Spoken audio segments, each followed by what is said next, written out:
Imamo repliku, vjerovali ili ne, kolega Pernar. Hvala predsjedavajući.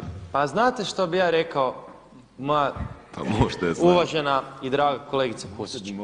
Pa jednostavno, kako god se ovaj proračun okrenuo, kako god se proračunske stranke izrotirale, jednostavno novca nema dovoljno. Uvijek netko mora izvisiti. Ja se sjećam kad sam kao dijete gledao kad je SDP sastavljao proračun, onda su kolege iz HDZ-a govorile evo ove stavke su kritične. Onda kada ga oni sastavljaju onda vi kažete ove stavke su kritične. Međutim, čak i da ga zajedno sastavljate opet bi bilo kritičnih stavki.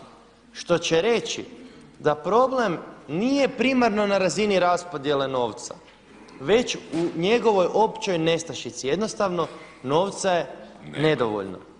I umjesto da se nas 151 ovdje zajednički angažiramo da pokušamo pronaći uzrok kunske besparice s jedne strane i kreditne prezaduženosti s druge strane i stagnirajuće inflacije kod koje cijene rastu a primanja padaju s treće strane, mi se stalno glođemo oko toga koja stavka je dobila malo više a koja malo manje. I o čemu se radi? Mi ćemo na kraju cijeli ovaj dan provesti na glodanju oko toga, a i vi gospođo Pusić, a i vi svi ostale kolege znate i sa moje desne strane, znači SDP i HNS, da vam HDZ nijedan amandman neće prihvatiti.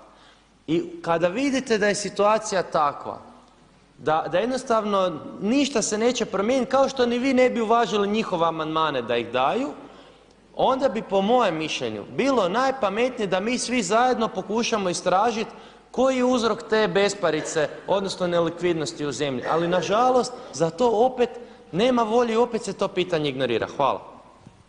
Hvala lijepo. Odgovor na repliku. Hvala lijepa.